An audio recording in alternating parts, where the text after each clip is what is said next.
Hello guys, this is your friend Naruto Audio Fanfics and we are back with a new fanfic. Which is what if Naruto became a divine shinobi with Hinata, Amagi, Anko and Tenten. Part 1. And if you enjoy this fanfic then please press the like button and subscribe to my channel for more fanfic like this. And now let's start the fanfic. Konoha, the village hidden in the leaves and arguably the strongest of the hidden villages, lay in shambles.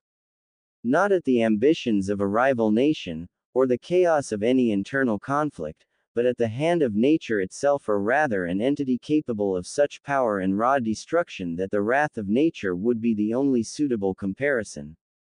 The nine-tailed demon fox, Kyuubi, bared down upon the village. Every twitch of its tails cut the air, every step it took cracked the earth at its feet. Fangs the size of small houses shone in the moonlight as the beast tore through the village. Warriors, shinobi raced to meet the beast with the hope of slowing it down, perhaps even repelling it. Foolish as it was to challenge the strongest of the tailed beasts, this was their home and they would defend it. Searing fire rained down upon the body of the beast, illuminating the village with their flames. The beast growled and swung its paw, swatting the offending shinobi like flies. Pillars of jagged earth rose from the rubble, impaling the demon's legs. It merely roared in annoyance, the force tossing all around it to the winds or into nearby debris. Arcs of lightning slammed into the beast's maw with the fury of gods. It merely belched a rain of crimson fire in return, consuming all in its path.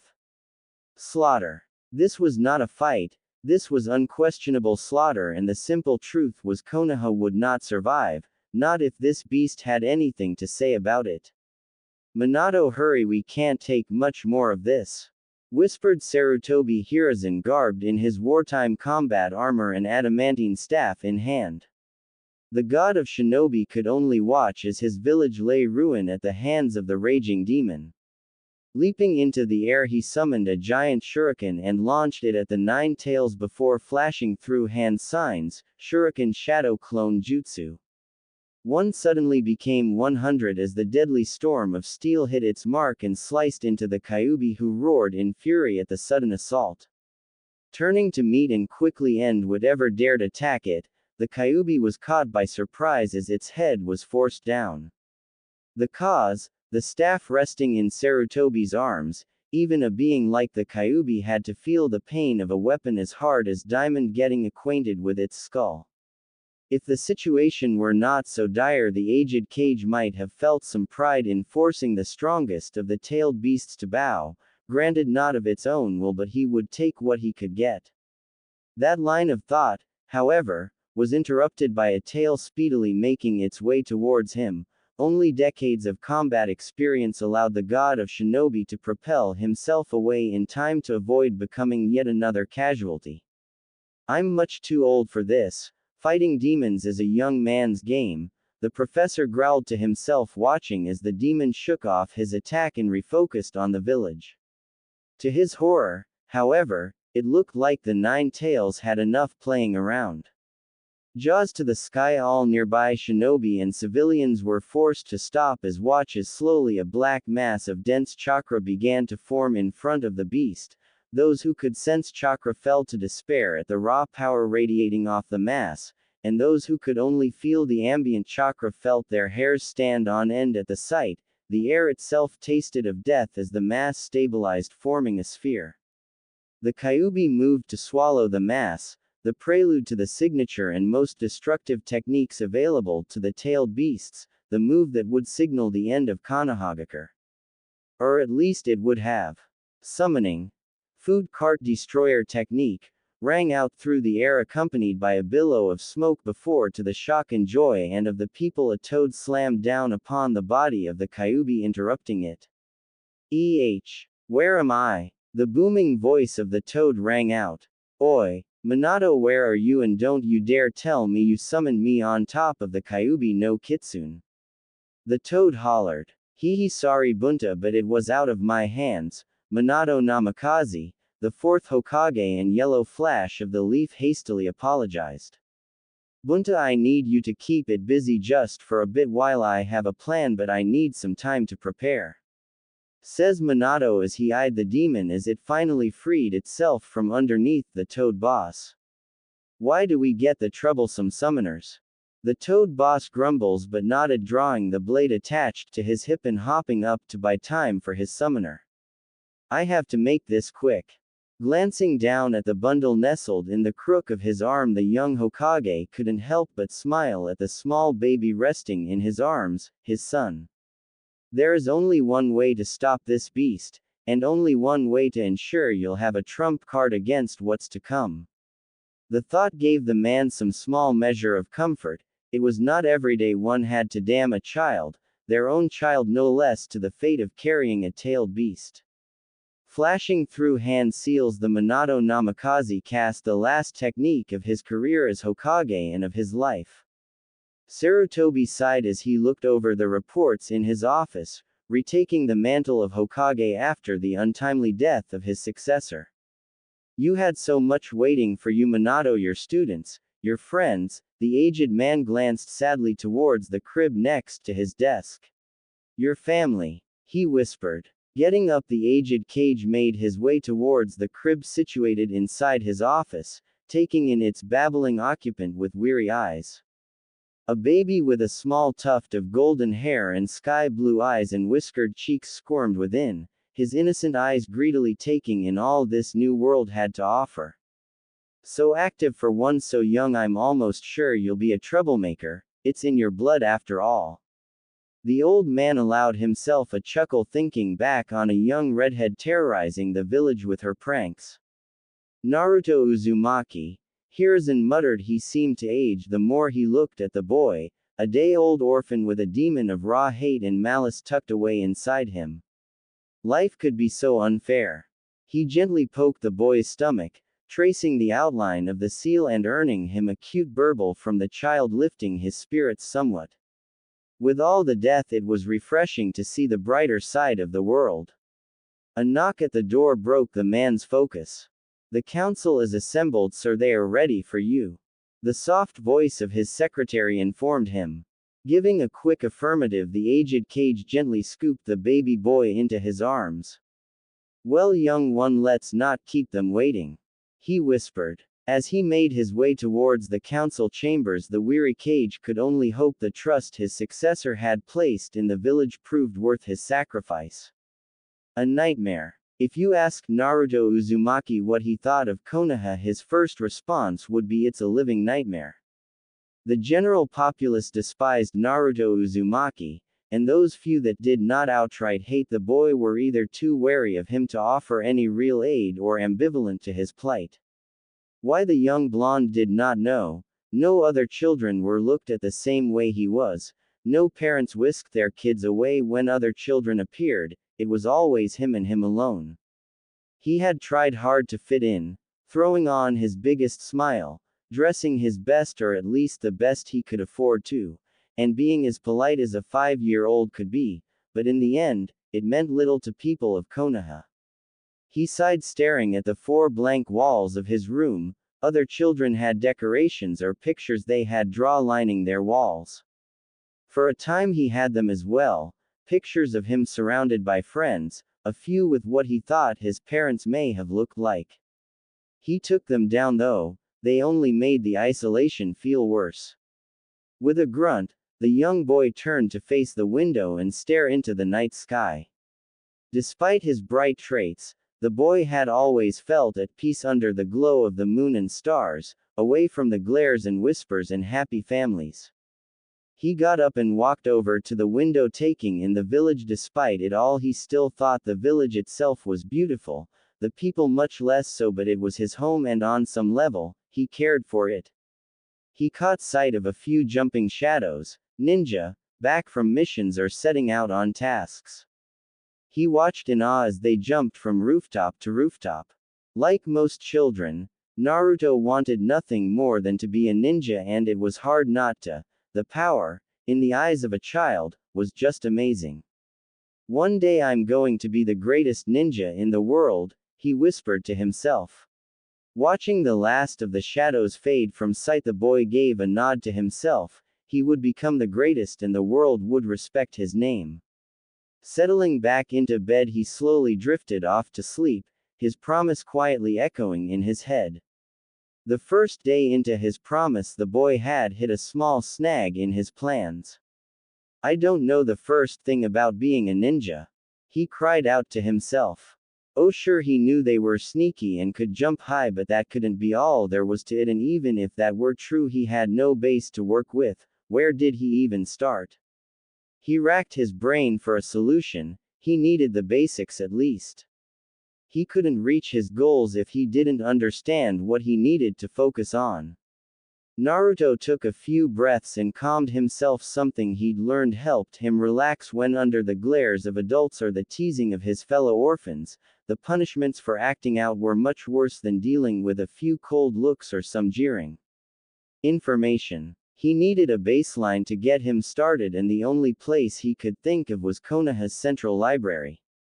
He had never actually been there before. He'd passed by it plenty of times but never felt the need to enter it. The library was located near the center of the village, not too far from the market district. With his goal in mind, the young boy raced to the library, ignoring the usual looks the villagers sent his way. They weren't important at the moment. Finally arriving at his destination, he took a moment to stop and compose himself. He didn't know what kind of reception he would get here, and it wouldn't help to go in without thinking. Once he was sure he had cooled down enough, he slowly entered the building and was rather disappointed by how plain it was. Rows and rows of books stretched across the walls, but there was nothing spectacular about it. Walking further in, he found himself in front of a desk with a young woman facing away from him, stacking books onto a cart. Taking a moment to ready himself for whatever response he might receive, Naruto steadied himself with a small breath and coughed into his fist to get her attention. The woman gave a slight gasp, dropping the book in her hand onto the floor.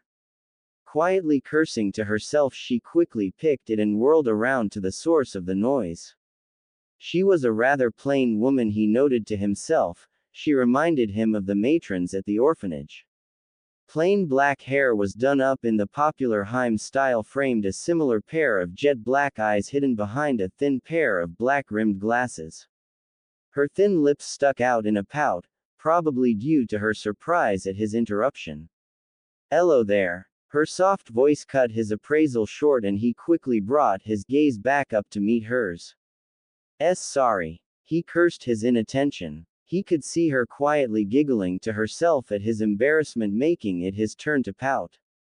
Seeing this, the young woman managed to calm her laughter and addressed him once more. "Apologies, I did not mean to embarrass you." She bowed slightly towards him. Straightening herself out, she addressed him once more. "My name is Amagi Nara, current head of the Konoha Library." She finished, a hint of pride in her tone before looking to him for introductions. Naruto hesitated. Those who did not know him by appearance did know him by name, and very rarely did encounters remain friendly once his identity came up. He debated lying but shook that thought away. He would be here often if this went well, and he couldn't take the chance of his lie blowing up in his face later. Steeling himself and putting on his soon-to-be signature grin, he replied, "I'm Naruto Uzumaki, future badass ninja," he proclaimed. Amagi regarded the boy critically as he introduced himself with a grin so wide it forced his eyes closed. She knew exactly who he was. She was a Nara after all, librarian or not. She was also old enough to remember the attack in the Three Roads decree regarding just what this boy truly was. The real question was, why was he here? She may have only recently inherited the head position, but she had frequented the library for years and had never seen the boy step foot inside the building. Focusing back on the child in front of her, she raised an eyebrow with a small smirk. "Oh really? Well then, what is a future badass ninja doing inside my library?" A rather direct question, she would admit, but in her defense, he was a young child. She doubted he would find her interest particularly suspicious. Naruto's grin seemed to grow even wider at her positive tone. He had been fully prepared for a scowl or even a threat, but this lady had proved him wrong. Snapping back to attention, Naruto looked back up to her with hopeful eyes. If she wasn't going to throw him out, maybe she would help him. I want to learn how to become a ninja and thought maybe I could find some stuff here that'll help. He rubbed the back of his head in slight embarrassment. Let it be known Naruto did not like asking for anything, either because of his own pride or the constant rejection he faced at the village's hand forcing a higher level of independence upon him. Books on being a ninja Amagi rubbed her chin in thought at his answer.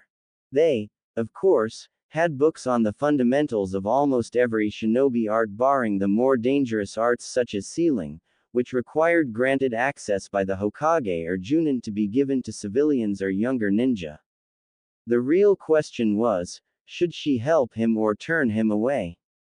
She was not blinded by hate or anger. Kami knows she had a basic understanding of sealing arts and knew the boy and the fox are separate entities, and to blame the boy would be both cruel and foolish. No, her reservation came in what he would do with knowledge, and with knowledge eventually power. A boy shunned for reasons he is not aware of being given access to skills designed to kill, at face value was a recipe for disaster no one should even indulge. Her mind raced with possible outcomes. While he might not be the demon himself, could the fox perhaps influence him to aim his newfound skills against the populace? Should the seal fail, could the fox take over the boy's body and in turn gain access to the skills he had acquired? Sure, there were other ways he could acquire the information. The academy sprung to mind, but he would not qualify to enter for at least 2 years. 2 years he would spend ignorant and untrained. However, she also acknowledged that delaying his quest now could result in a similar problem. The boy denied the chance to chase his dreams. On top of being arguably the most disliked person in the village would make him more susceptible to outside influence, be it a demon fox promising revenge or a foreign ninja offering the chance of a better life. Either option almost guaranteed a new threat to the village. She looked back down at the young boy, eyes filled with hope, determination, and excitement, but looking deeper revealed to her fear, sadness, and insecurity. Amagi has a choice to make. Leave the boy alone, open to anyone willing to give the boy a modicum of attention, or help, leaving his and possibly the entire village's fate to the winds. Or, guide the boy, handing him the tools to become a trained killer but aiming them away from the village. Choice made. Walking out from behind the desk, Amagi rubbed the boy's head, inwardly noting the blush creeping along his face and the shocked look he tried to hide from her at the contact. Definitely the right choice. Come along, Naruto-kun. I believe we do have some texts on beginner-level shinobi exercises and techniques. Let's see if we can find what you are looking for. Yeah. She smiled down upon him, offering a small measure of support. Naruto would fondly remember that moment in the future, the first time someone had truly acknowledged him and the first time the problems in his life, just for a moment, seemed a bit smaller. Naruto sat quietly as Amagi seemed to glide from bookshelf to bookshelf, grabbing books as she went with an almost inhuman grace to her movement. He didn't think a librarian could move like that. He watched as she would open every book and briefly skim its contents before either putting in the growing pile she had set up for him or returning it to its proper place, shaking her head and moving on to the next shelf. Taking his attention away from her for the moment, Naruto inspected the collection of books she had picked and saw quite a few promising texts within the pile. Taijutsu 101, Ninjutsu for Dummies, and Beginner's Guide to Strategy, among a few others. That should be enough for now, he heard her mutter. Amagi's voice shook him out of his thoughts and he looked up to find her standing beside him, admiring the rather sizable collection of scrolls, texts, and books. Amagi-san, isn't this a bit much? He questioned with a highly concerned look on his face. There were at least 10 books in this pile, not to mention the 4 scrolls he saw curled up next to them. He was eager to learn, but he had no clue how he was going to get through all these. Amagi laughed quietly at the look of dread on the boy's face at the prospect of all the reading he might have to do. She could appreciate a good book, but everyone had limits, especially children. You won't be reading all of these, Naruto-kun, she giggled. Not unless you want to, of course. Naruto quickly shook his head in negative. Thought so. She pulled up a chair and sat herself next to him. She looked once again at the pile. Truthfully, he would probably go through most of these books regardless, but she wanted to give him a chance to see what would be in store for him in the future. His curious gaze broke her out of her thoughts. If I don't need them all, why did you bring them out? He questioned. She smiled at him and replied, because Naruto, if you are going to be a good ninja, you need to find your focus. My focus? He tilted his head in confusion. Your focus, she reaffirmed. What shinobi arts are you going to specialize in? Naruto frowned. Can't I specialize in everything? He wanted to be the best ninja. Obviously, the best ninja was supposed to be good at everything, right? Amagi shook her head.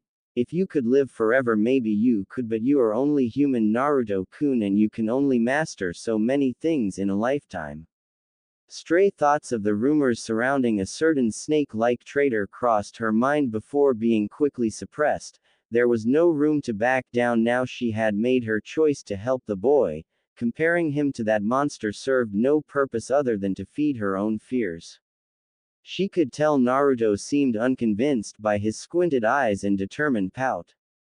She might have found it cute if he wasn't being a bit stubborn. Naruto-kun, do you have a favorite Hokage? She asked him suddenly. The question took the boy by surprise, but he recovered quickly and answered. Yeah, the fourth Hokage was the best, he's my favorite. He proclaimed excitedly, bouncing a little in his seat thinking of his hero. What other Kage could claim to have single-handedly defeated the strongest tailed beast? To Naruto's limited knowledge, no one else, so that means the fourth was clearly the best. Amagi shook her head at the answer, but it was hardly surprising. Most of the younger generation looked up to the fourth, seeing as he was the most recent and arguably most notorious shinobi of his generation. Do you think he was good at everything? She questioned. Naruto, as expected, rapidly nodded his head in affirmative. Amagi bopped him gently on the head. Incorrect. She said. What do you mean? Wouldn't he have to be good at everything to be made Hokage? The young boy questioned softly, rubbing the spot where she tapped him. Amagi shook her head and clarified. Yes, she began. The fourth was indeed an extremely talented and intelligent shinobi. His skill was unquestionable, but he was not great at everything, she lectured. Oh yeah? What wasn't he good at then? He challenged, still not 100% convinced his idol could not excel at everything. The fourth is fittingly well known for 4 traits specifically. She held up 4 fingers for emphasis, the first being his intelligence, the second his natural speed, the third his talent at jutsu creation, and lastly his mastery of sealing arts. Seeing him following along, she smiled slightly at his willingness to learn, a rare thing to see in children so young. She moved to continue. I'm sure you noticed nowhere in that list did you hear me mention him having talent in any other ninja arts like genjutsu, kenjutsu, bukijutsu, or iryo ninjutsu. Naruto's eyes widened a bit. He was not even aware of just how many ninja arts there were to learn, or that his idol did not even seem to use half of them. She continued, the fourth was competent in some of these arts, but by no means was he a master of everything, she finished. Naruto sat thinking on her words. He supposed it made sense, but still, hearing your hero wasn't amazing at everything was slightly off-putting for a kid to hear. He supposed mastering everything was a bit too much to ask for. In hindsight, now the Amagi had explained it. Noticing his downtrodden expression, Amagi ruffled his hair again, once again earning a healthy blush from the boy, but no complaints at the gesture. Starved for positive physical attention, she mentally noted. She could only sigh at the walking disaster her village had created. The boy was putty in her hands and he had met her this morning for Cammy's sake. Shaking off those thoughts, she spoke up again. It's nothing to be upset about. After all, if the fourth became Hokage without mastering everything, then what is stopping you from becoming a strong ninja in a similar fashion?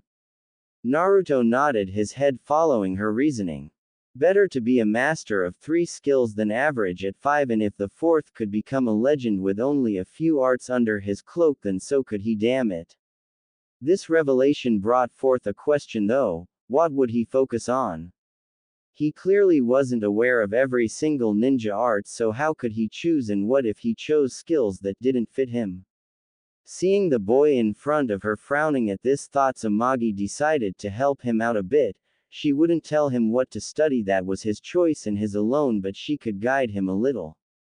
Naruto-kun, she called out, bringing his attention back to her. Would you like some help in finding what suits you? Naruto nodded, grateful for any assistance his new friend, internally he hoped she was his friend, could offer. Reaching into the pile, Amagi pulled out 2 books and placed them before him. The first book was rather unremarkable in appearance, a bit worn, signifying either old age or frequent use, perhaps both, and a plain faded white hardcover. Beginner's Guide to the Ninja Arts by Sarutobi Hiruzen was printed along the cover in black text. Simple and to the point. The author sounded familiar to Naruto, but he put that thought away in the back of his mind and looked to the second book she had placed before him. The second book was much smaller than the first and much more worn. Similar to the first book at first glance, it was unremarkable.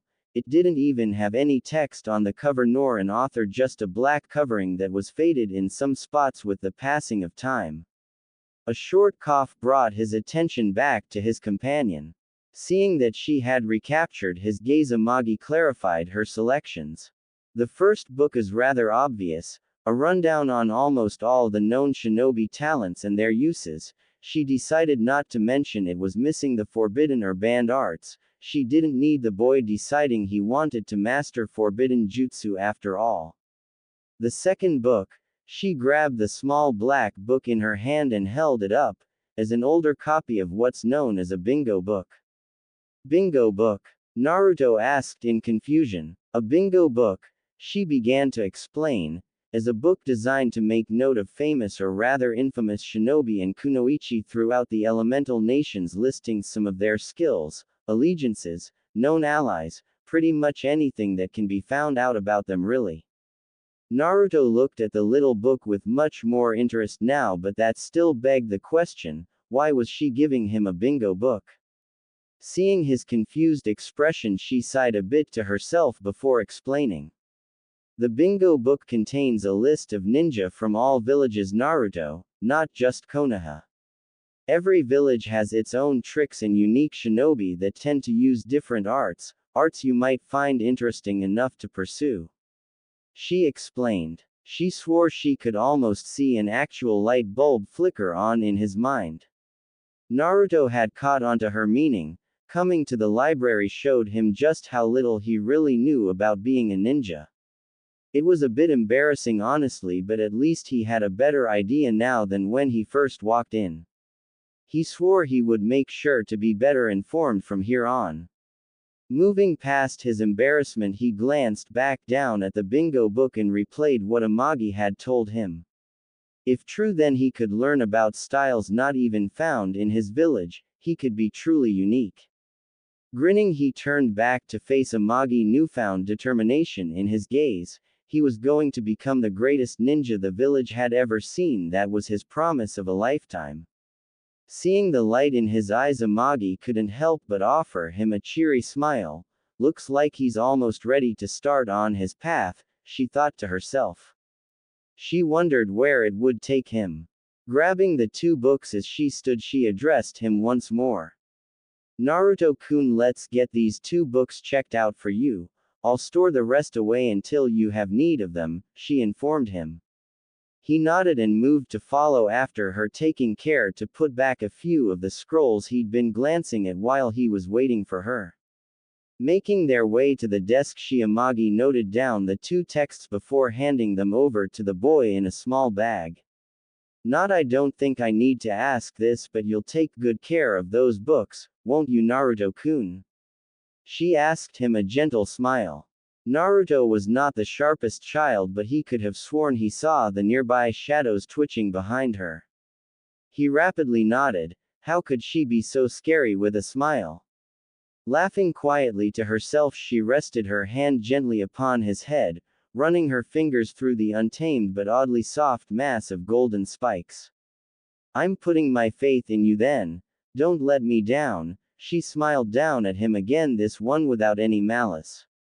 Naruto looked down at the floor. Her words and gestures sent an unfamiliar but not unwelcome feeling through his chest. He wasn't sure what it was, but he reveled in it nonetheless, committing the warmth to memory. He met her eyes once more and gave the largest grin he could fit on his childish face and spoke. I won't. That's a promise, and Naruto Uzumaki never breaks a promise, he proclaimed. An honest ninja, huh? Amagi mused to herself. Not the most practical, she admitted, but couldn't shake the feeling this boy would be something great one day. Well then, get to it, Naruto, you still have a long way to go and it's getting late. She gestured to the window to left, showing off the setting sun. Seeing the time, Naruto's face fell a bit. He had wanted to begin training today, but knew better than to wander alone at night through the village. It wasn't safe. At least not for him anyway. Shaking that thought away, he turned to face her and nodded again. Securing the bag and his new books in hand, he made his way towards the building's exit, stopping right before the doors. He turned to see his new friend one last time, fond memories of their day together filling his mind. The first day in his entire life he didn't have to spend truly alone. He gave a megawatt grin and waved to her. His grin widened, seeing her return the gesture with a smirk and wave of her own. He decided he loved the library. Racing out, he cut through alleyways and secret paths he had found in his solo explorations of the village. Arriving at his tiny apartment in record time, he was eager to start reading. After all, once he found a style that suited him, he could begin his training. Rushing into his room, he dove onto his bed and set out his new books in front of him. He took a moment to decide where he should start first before settling on the white book first. Probably better to actually understand all the arts before trying to make any real choices. Setting the book down in his lap, the young boy would spend the rest of the evening reading, taking small notes here and there. When something caught his eye or he had questions to look back on during his future trips to visit the library, he'd fall asleep 2 hours later with a smile on his face and notes littering his bed. Naruto blearily took in his surroundings upon waking, slowly recalling the events of the previous day and his late-night reading binge. Perhaps staying up all night wasn't the smartest strategy. The joys of hindsight. He turned to his right and thankfully it seems he had enough sense to neatly tuck his new books away before losing consciousness. Amagi's silent threat still lingered, and he didn't know what she would do if he had ruined them less than a day after letting him borrow them. Kami forbid he ever finds out. Just thinking about it made his body involuntarily shiver. Shaking off those worrying though, he gave a large yawn and with a quick stretch, he made his way out of bed and began his daily morning routine: wash up, brush teeth, and make ramen. Simple and efficient for a 5-year-old kid. Beginning his rituals, the boy couldn't help but go over what he'd learned during his reading last night. Having made it halfway through the first book, he had covered most of the more popular and quirky ninja arts included and now had a fair grasp of the different techniques found throughout the continent. The book had spent the most time on the 3 most popular style of jutsu, being ninjutsu, taijutsu, and genjutsu, seeing as most ninjas' skill sets would include at least 2 of these 3 arts. Ninjutsu, as the book described it, was best suited for more destructive and ranged offensive fighting, though it was noted there were plenty of defensive ninjutsu as well, and one could become a walking fortress with the proper arsenal of techniques. Regarded as the most popular branch of jutsu for its inherently flashy nature and pure power, a ninjutsu specialist was not one to be underestimated. Taijutsu, the second most popular branch, encompassed hand-to-hand combat and the enhancement of the body. This branch, while listed as second in popularity, is arguably the most used branch, as close-quarter combat was simply an inevitability in the world of ninja. Simply put, everyone needed to know how to fight, and taijutsu masters were no less fearsome than their ninjutsu-wielding counterparts, maybe even more so. Lastly, genjutsu, the most obscure of the three major arts but no less lethal in the right hands, was the art of illusions and misdirection.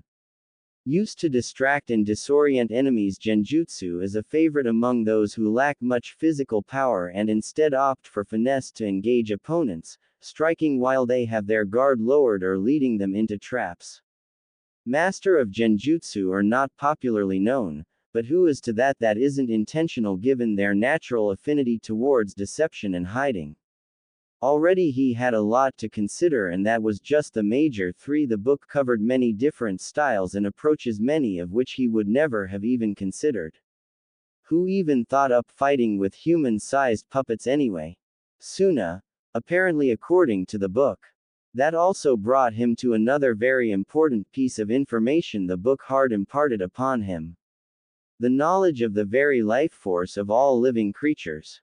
Chakra. A mix of physical and spiritual energy, it was the catalyst that enabled the use of most shinobi techniques and augmentation on top of its arguably more important function: keeping its users alive. The book had stressed that chakra was not infinite, and if too much was used without the chance to recover, a user could very well die.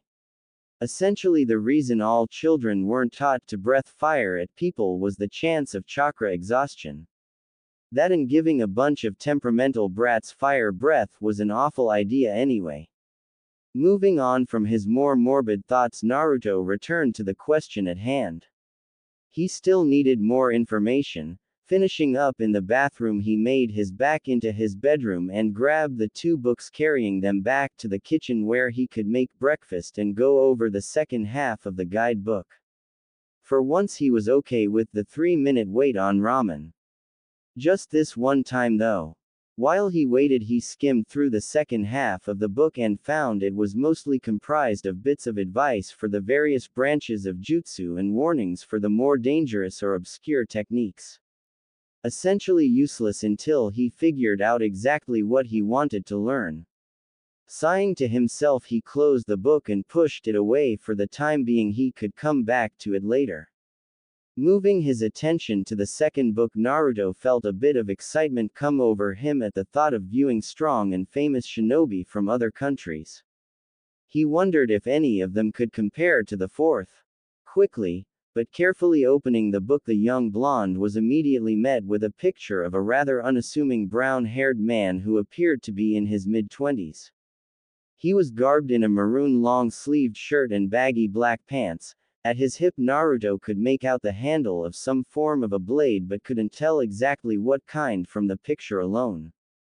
Around his neck rested a headband with the symbol of what appeared to be rocks etched onto a metal plate. Beneath the photo, an overview offered some more insight. Name: Akashi Ginza. Alias: the Iron Ninja. Age: 25. Affiliation: Iwakager. Rank: Chunin. Status: alive. Info: extremely proficient in Iwakager's signature enhancement technique, Iron Shell, that hardens the user's skin equal to the amount of chakra used. Ginza has built a reputation as one of the village's most sturdy ninja, being near impervious to traditional weaponry and taijutsu. Average in earth-style ninjutsu and taijutsu and slightly above average in kenjutsu. Ginza focuses more on outlasting his opponents than outmaneuvering them. Threat level: high C rank to low B rank. Naruto made a mental note to thank Amagi for suggesting this book. 1 page in and he was already hooked. This guy was no yellow flash, sure, but the idea of being almost immune to damage was still pretty cool in his eyes. He also made note of his skills: earth ninjutsu and kenjutsu. The guide mentioned chakra could take the form of 5 primary elements, those being earth, water, fire, wind, and lightning respectively, each having a weakness and strength against one of the other elements, creating a sort of balance. Maybe elemental ninjutsu was his calling. He would have to find out more though. He doubted it would be as easy as picking an element and flinging it around as he pleased. He could hope though. His thoughts were interrupted by the smell of his ramen snapping him out of his daydream. He quickly closed the book, piling it quickly on top of the other one before grabbing his cup ramen and making short work of his salty breakfast. Quick, cheap, and tasty, what else could he ask for? Finishing his breakfast in typical Uzumaki fashion, inhaling it, Naruto decided he needed to take a break. He had spent all night and most of his morning reading. His body demanded exercise. Gathering his outfit consisting of a pair of black shorts, a white shirt with an orange spiral on the back, and finished off with a pair of blue sandals, he quickly changed and made his way out the house. Deciding against heading further into the village, he made his way towards the outskirts of the village instead, in the direction the outer training grounds. Konoha had 2 types of training grounds, the first being those found within the village, used generally by academy students and genin for safety and oversight. The second being larger ones located outside the village that were bigger but didn't offer the safety of Konoha's walls. These were used by Chunin level ninja and up. Obviously, he knew he didn't belong to either category, but the guards generally didn't bother stopping him from walking out. He wouldn't put it past them to be hoping for a stray animal to attack him or something. Frowning at the thought, he shook his head and sped up. He was not going to think about that for now. As expected, the guards barely spared him a passing glance before returning to their duties as he walked through the checkpoint leading to the training grounds. At least being ignored had some perks to it. Naruto slowed as the village gates shrunk behind him, hidden by the towering trees that concealed the village and give it its namesake.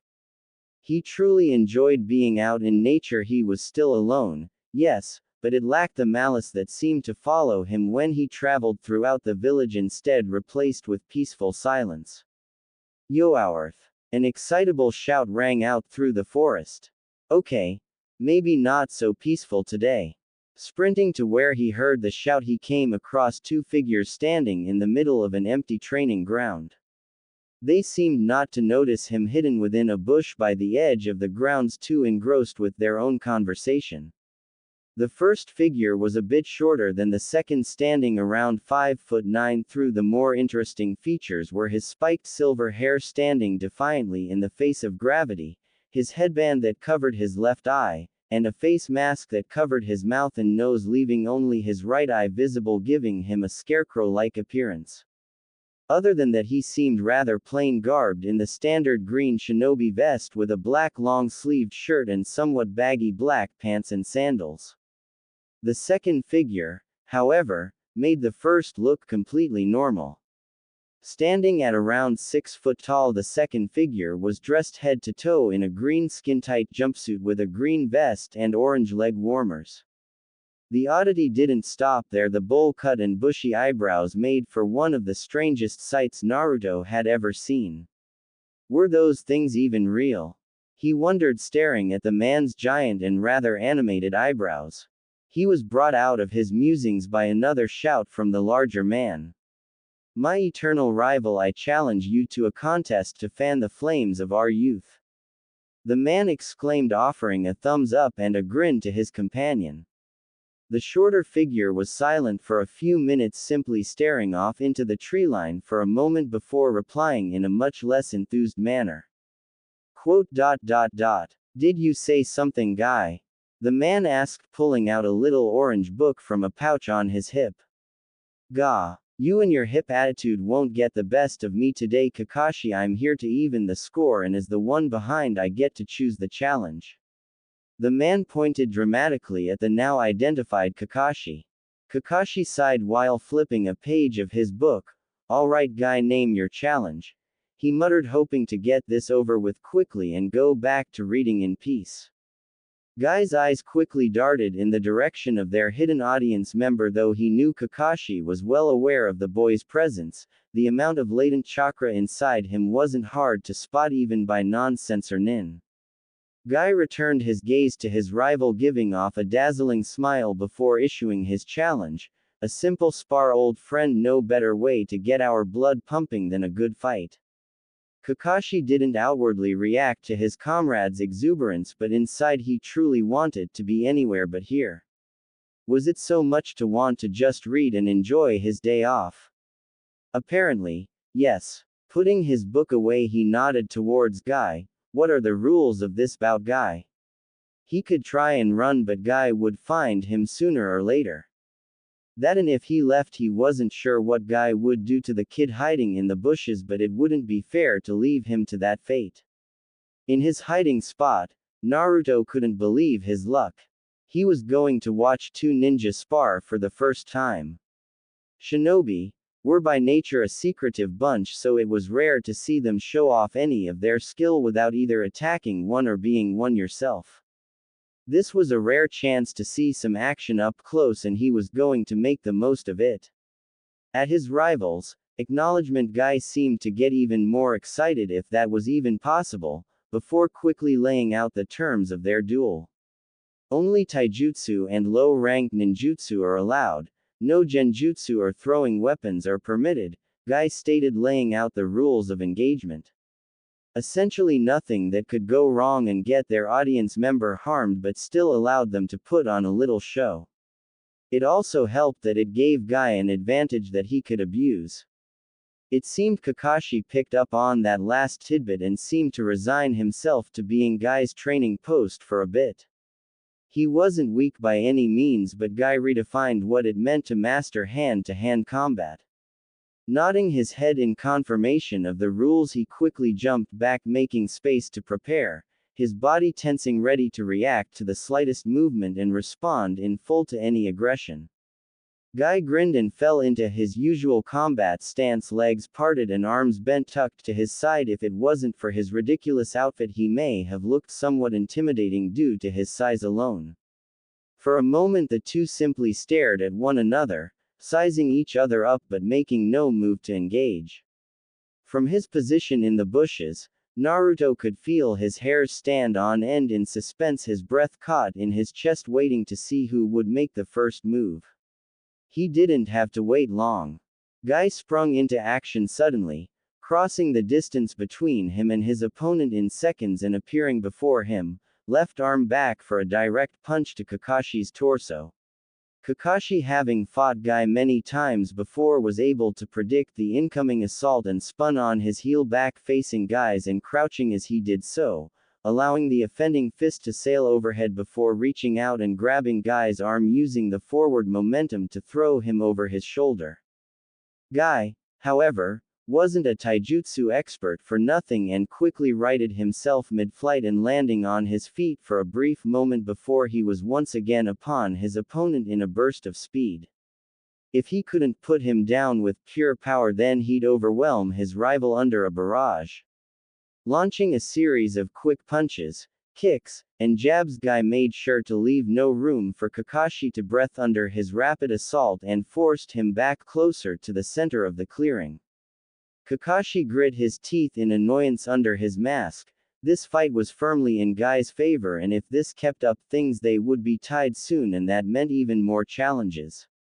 He refused to allow it. Seeing an opening in Guy's attack, he quickly dodged under a jab making its way towards his face before kicking Guy in the stomach, forcing him to pause slightly in his attack, creating the gap needed for Kakashi to jump back once again, creating some distance. He wasn't idle during his backward flight through. Flashing through hand signs in midair, he brought his fingers up to his masked mouth, calling out the name of his jutsu, Fire Style, Great Fireball Technique. Naruto watched in awe as a large ball of red and orange flames appeared in front of the masked ninja before sailing towards Guy's position, ready to consume anything and everything in its path. It detonated immediately on contact with the ground, sending heated air rushing outwards from the explosion and charring the land around the impact site. Shielding his eyes from the gust of heated air, Naruto quickly turned to see what had become of the green-clad shinobi who'd apparently just taken a fireball head-on. Was he okay? Among the leftover flames and charred rocks, he could not find a body, just ash, grass, and a burning log. Did Guy escape? Dynamic entry. A booming and familiar voice cried out from behind Kakashi, drawing Naruto's attention back in the other direction. Kakashi wasn't surprised that hadn't put Guy down, and he had been ready for a retaliatory strike.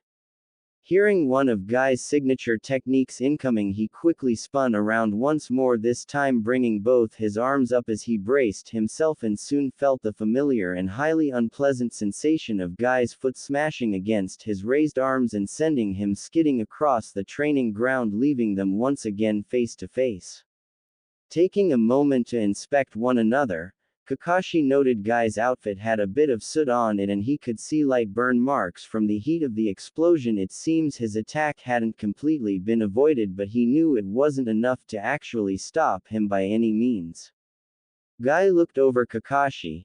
Barring some scuff marks, he appeared outwardly fine, but he could see the silver-haired ninja's arms lightly shaking a bit from his surprise attack. His rival hadn't reacted in time and was forced to take the attack head-on, his hidden weights adding to the power of the kick. Naruto was watching all this with bated breath. Truthfully, he knew neither opponent was giving their all in this match, but he didn't care. The skill on display was enough to make this whole outing worth it in his eyes. He knew he had made the right choice coming out here this morning.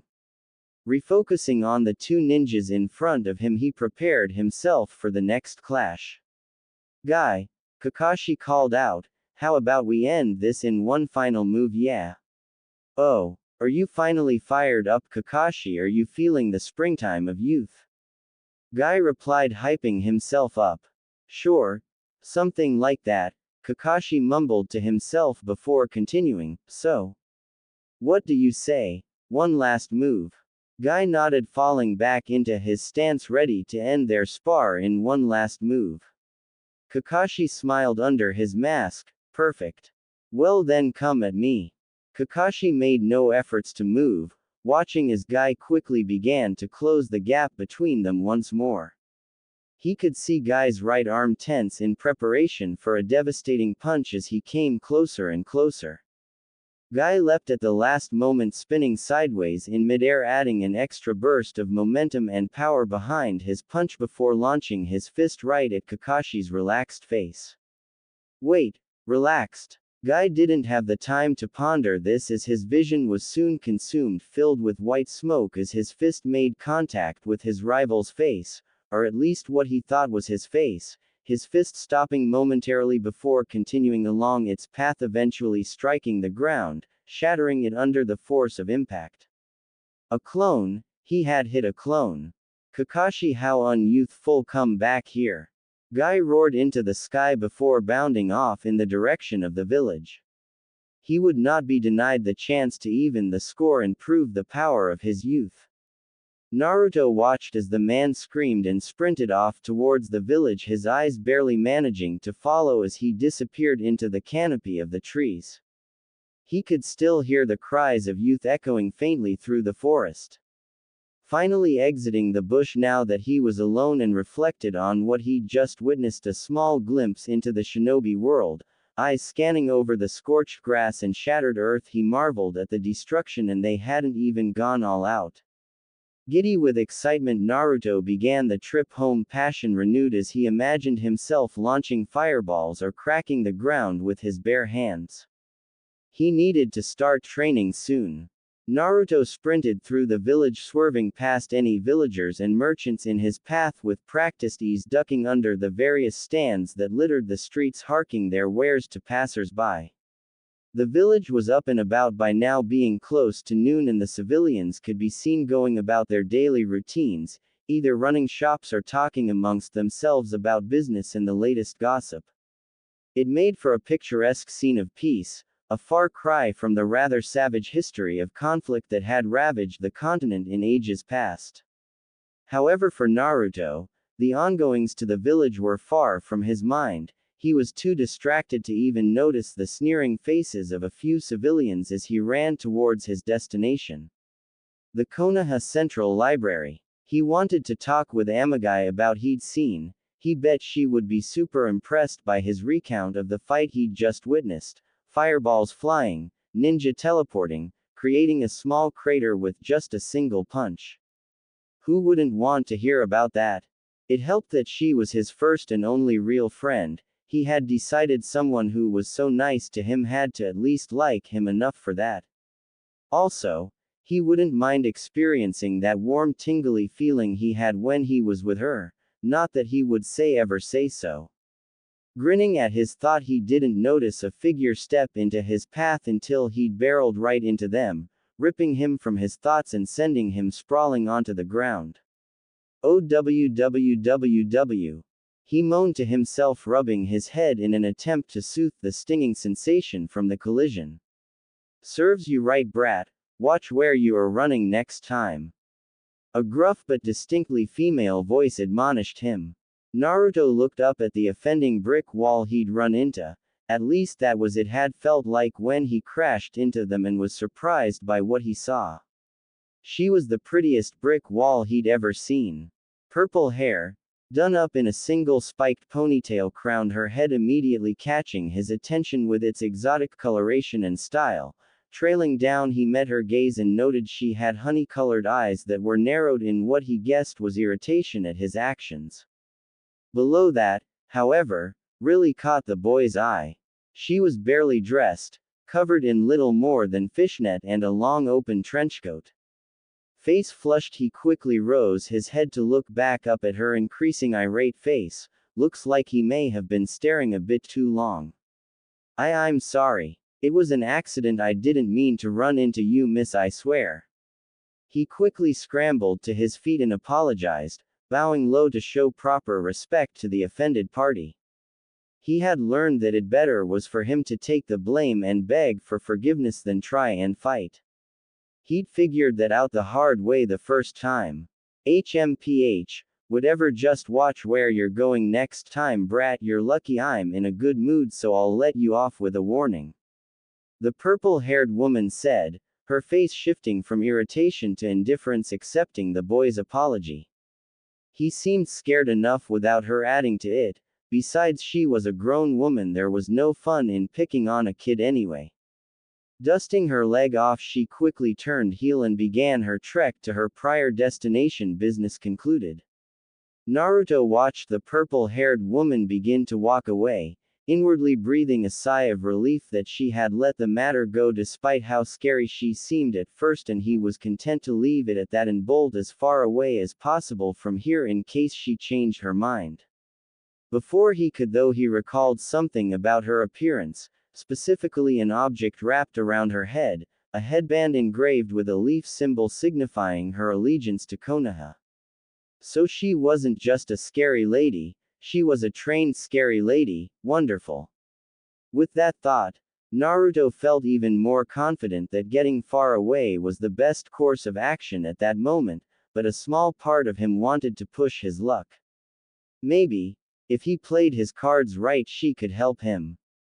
Taking a deep breath, he composed himself before calling out to her. Hey, lady, he hollered after her and felt a small pang of happiness when she stopped. He hadn't been outright ignored. That was good, right? The look on her face as she turned around made him reconsider that viewpoint very quickly. Didn't I just say you could go? She questioned, her eyes once again narrowed at the blonde holding her up. She had places to be and people to see. Well, more like people to maim and torture, but who cared about the little details? Swallowing the lump in his throat at her glare, he straightened himself, pushed onward. This was for his dream. He couldn't afford to falter. Why, you're a ninja, right? He asked, gazing once again at the headband hidden away under stray locks of her purple hair. I wear the headband, brat, so obviously I am. Now what do you want, kid? She wasn't the most patient woman by any means, and if he didn't have a good reason to be bothering her, she'd teach him to respect people's time with a little game of tag. Flinching slightly at her tone but not deterred, he pressed on, ignoring his growing concern this may have been the wrong person to pester. He couldn't afford to back out now, though he had a feeling that would end worse than simply asking his questions. Doing his best to hide his growing fear, Naruto once again bowed and asked in the strongest voice a terrified 5-year-old could muster. "Please, lady, help me become a great shinobi." He half asked, half shouted, eyes closed in trepidation awaiting her answer. No. Her answer was quick, blunt and to the point. She wanted nothing to do with playing babysitter for a brat who had no clue what he was really asking. Naruto's eyes flew open at her dismissal, his earlier fear replaced with shock at her casual disregard of his request. She hadn't even considered it for a moment. Why not? He cried indignantly. He didn't think he was asking for that much. The purple-haired kunoichi rubbed the bridge of her nose and let out a sigh of irritation before glaring once more down on the blonde pest. "Look, kid, I'm not interested in taking on any snot-nosed brats as an apprentice or anything. If you want training, go join the academy, it's kinda their job," she said. Naruto's face fell from anger to confusion at her words. He hadn't even asked to be her apprentice, had he? Thinking back on his words, his eyes widened slightly in understanding. She misunderstood his request. "Wait, lady, I don't want to be your apprentice, I just need some information," he said quickly, trying to convince her before she just decided to leave. "Firstly, my name is Anko, not lady, brat." She damn sure wasn't a lady. No proper lady could stomach what she did, that's for sure. "Secondly, do I look like I library to you? If you have questions, go there." His persistence was admirable but was quickly becoming an annoyance. The boy pouted and for the first time sent her a glare of his own. It was cute, more so than scary, but she gave him props for having the guts to do it, given he was shaking like a leaf at the sound of her voice a few moments ago. Looks like he wasn't a complete waste of time. Seeing him about to speak, she cut her thoughts short and turned her attention back to him. "For your information, I've already been to the library, but I need more info to decide what kind of ninja I'm going to be." He started taking little breaths to calm his nerves. He decided it was best to be clearer about what he wanted from her. Anko regarding him critically for a moment, she had to admit she was a little impressed by the kid. He had stood up to her. Not an easy task given her reputation, and he had initiative, not something common in the average brat. He was an interesting little punk. Let's see if he could keep impressing her. Before Naruto could even blink, he found himself being lifted off the ground and thrown unceremoniously over the scary lady's shoulder and carried off to Kami knows where. Hey, put me down," he shouted, wiggling furiously in her grasp. Was this a kidnapping? Her grip tightened and a fearsome grin broke out on her face at his flailing. "They were so cute when they tried to fight, hee. You said you needed help, right? Then leave it all to Anko-chan, I guarantee you won't regret choosing me," she cooed, laughing to herself as he seemed to fight harder, not at all reassured by her words. Naruto could only sadly lament his life choices leading up his abduction. He should have just left. He would spend the rest of the trip offering prayers to any deity he could think of, while Anko cackled, making her way deeper into the village. A dango shop. He had to admit, part of him was sure wherever she had planned to take him would be worse. This was actually sort of nice if he had to be honest. The smell of freshly cooked dango filled the little shop, and its smaller size and seating booths created a cozy little atmosphere.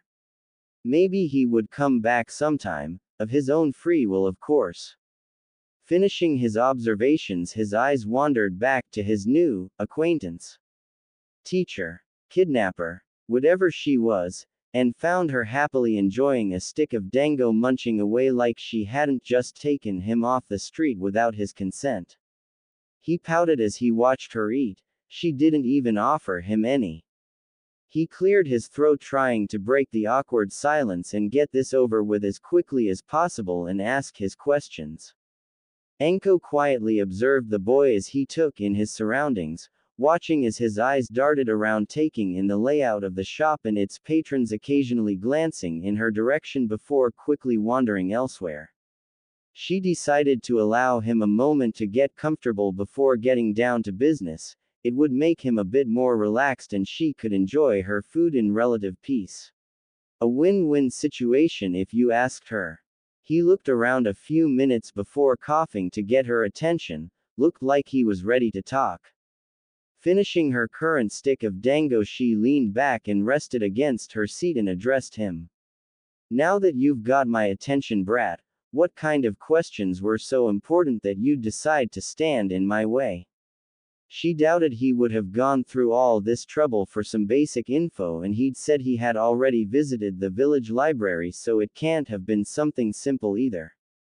Perhaps he just wanted to know what it meant to be a ninja. She doubted that, though he was rather young to be asking a question like that. Then again, stranger things had happened. How do you fight? He asked, pausing for a moment before clarifying. What I guess I'm asking is, how do you fight, Anko-san? He corrected. She hadn't been expecting that question. She was anticipating the usual drivel kids wanted to know about being a ninja, like how many jutsu she knew, or advice on weapon throwing. Not personal questions. She leaned forward and rested her cheek against her palm, absent-mindedly chewing an empty stick of dango as she pondered his inquiry. Why do you want to know? She probed him, wondering just what he would need with such info anyway. His face fell a bit as he replied. I want to become a ninja, but before I can begin my training I want to pick out fighting styles that suit me, but there is only so much I can learn from books. He said, taking a moment to breathe. He continued on. I thought, his face turned sheepish at this point, I thought maybe, with you being a ninja already, you could offer me some advice. He finished somewhat meekly, a hopeful look in his eyes. Anko nodded to herself, the pieces falling into place as she considered his request. She thought it was a bit strange he was determined to find a focus so early on, but there were benefits to committing early to certain styles. He would be able to master his skills faster if he was able to narrow his training down to just what he needed instead of allocating time and energy to less helpful studies and exercises. Before I answer, tell me something, brat. Do you have a rough idea of what you plan to specialize in at all? She questioned. He shook his head in a negative, face falling once again at his own indecision. I've considered both ninjutsu and taijutsu, but they feel overdone, I guess. While he still considered the fight he'd seen this morning amazing, based on what he knew, a majority of shinobi ended up specializing in either nin or taijutsu. He wanted to be different, or at least stand out a bit more. Anko nodded. I see. She said, sitting back up. So you want to know how I fight in order to figure out if you might be interested in learning how to do the same. She summarized, filling in the gaps he'd left with his earlier questions. I'm more a jack of all trades kinda gal, brat. I have a little bit of everything under my belt, though I do excel at infiltration and the use of poison. She decided to leave out her talent at assassination for his sake. No need to go scaring him again. Naruto thought on her words. The guidebook had mentioned some ninja fought with poison, but it wasn't commonly used due to extra preparation and knowledge required to be effective with it. Not to mention the danger of accidentally poisoning yourself or your allies. Why poison? He asked. She must have had a reason for choosing it over a more convenient style of fighting. Anko smirked at his confusion. He was clever for his age, but he was still just a kid in the end. Tell me something. If you could take out 5 opponents in 1 move, or 5 opponents in 10 moves, which would you choose? She asked. He answered immediately, 5 with 1 move. Then you've answered your own question, brat, she said. The beauty in poison is that it only takes a little to do a whole lot of damage, allowing you to get the best results while expending less energy. she explained. Naruto muddled over her explanation, and it made sense. The less energy you used to finish a fight, the more you had to use later in a pinch. He would definitely need to consider that in his search. He was brought out of his musings by a flick to his forehead. It seemed Anko wasn't done talking. Sorry, I was thinking. He muttered. Figured. Anyway, brat, while I understand what you are trying to do, I think you are going about this wrong. She said bluntly. What do you mean? He asked. Was she saying this information wasn't helpful? Tell me, she began, what are the key things a ninja wanting to be ninjutsu specialist needs? If you weren't lying about studying up, you should know this. Recalling the information he'd read on ninjutsu and its practitioners, he remembered the book saying a large chakra capacity or high chakra control were essential requirements for anyone looking to become an expert in ninjutsu due to its intense chakra requirements. A ninjutsu specialist needs to have good levels of chakra control and a large chakra pool to be most effective in his branch. He responded. Anko nodded and said, that right, now answer me this, brat, have you actually unlocked your chakra yet? She asked, already knowing the answer. Well no. He replied, but, what does that have to do with finding my focus? He questioned. If you haven't even unlocked your chakra, how can you know what options are and aren't open to you? She pushed. Seeing his widen at her statement, she moved to strike while he was still following her line of thought. Let's say you leave here and don't want to be a ninjutsu specialist. You train yourself completely in taijutsu or some other style not heavily dependent on chakra for a few years before finding out you have a massive pool of chakra to draw from that would make you a monster in ninjutsu. However, you didn't nurture it because you decided too early on that it wasn't for you when you didn't have all the information. She finished. Naruto was kicking himself. How had he overlooked that? The book stressed many ninja arts were reliant or completed with chakra, and he was supposed to figure out what he wanted to do without even having access to his own. Anko, seeing the boy slump into his seat at the revelation, decided to take pity and throw him a bone. If you want some advice, here's what I would suggest. She said, grabbing his attention as he looked for any way to salvage his plans and wasted time. Forget all the focus business for now and instead work on improving yourself first. She said. Seeing his confused look, she explained. You probably won't unlock your chakra for at least another year anyway, not unless someone forcibly opened his pathways, and she wasn't about to do that.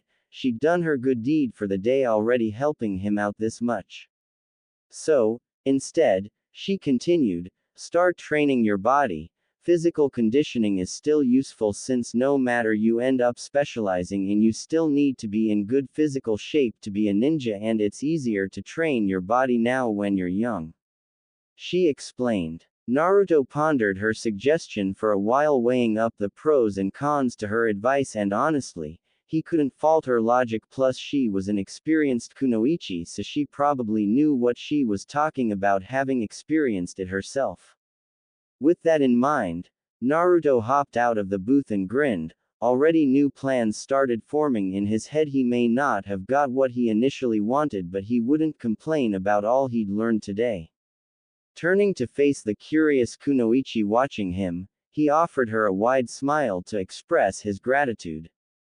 Thanks a lot, Anko-san, your advice really helped. I'll make sure I remember you when I'm the world's greatest ninja. He cheered before rushing out of the store and out into the busy streets of the village, waving as he ran out of view. Back inside, Anko could only laugh at the nerve of that little punk. He had spirit, and he reminded her a lot of her past self, so eager and determined to conquer any challenge. She rubbed at her neck, tracing a slightly rougher patch of skin contrasting the rest of the flesh around it. Cammy. It felt like a lifetime ago, where her own smile might have been able to match his. Before everything had gone so wrong. She could only hope he ended up in a better place than she had. Naruto smiled as he finally arrived at his originally intended destination. his slight detour kidnapping at the hands of Anko while troublesome proved more helpful than he could have imagined. Not that he had imagined anything good coming of it while he was being essentially abducted in broad daylight. He was still a little bit bitter about the whole affair. No one even tried to stop her. Stupid villagers. He grumbled, making his way inside the library, the twin oak doors shutting softly behind him as he entered and began the search for his favorite librarian. Granted, she was the only one he knew, but even if he knew all of them, she would still be his favorite. Checking the front desk, he frowned upon finding his target missing. He supposed she must be in another part of the library or out reorganizing the shelves. Being the holding place for most of the village's collective knowledge, or at least the non-classified and dangerous bits, Konoha's central library was actually rather large and without proper upkeep would be a nightmare to fix back up. So, with a sigh, Naruto began his trek through the rows towering bookcases, eyes and ears open for any signs of his prey.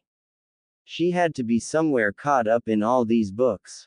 He spent the next few minutes searching, pausing occasionally to stop and look around the more hidden away corners of the building before circling back to where he started, his frown growing deeper at his lack of success. I guess she's just not here today. He grumbled to himself. He really had wanted to go over everything that had happened today. There was so much to talk about. He sucked his teeth at the apparently lost opportunity, before freezing as two delicate hands suddenly covered his eyes and a familiar voice whispered in his ear. Guess who? The voice teased. Face rapidly heating at the close contact, Naruto quickly removed the offending hands and spun to face his attacker, with a pout in his best glare. Amagi-chan, don't do that! He cried, trying and failing to hide his embarrassment at being taken off guard.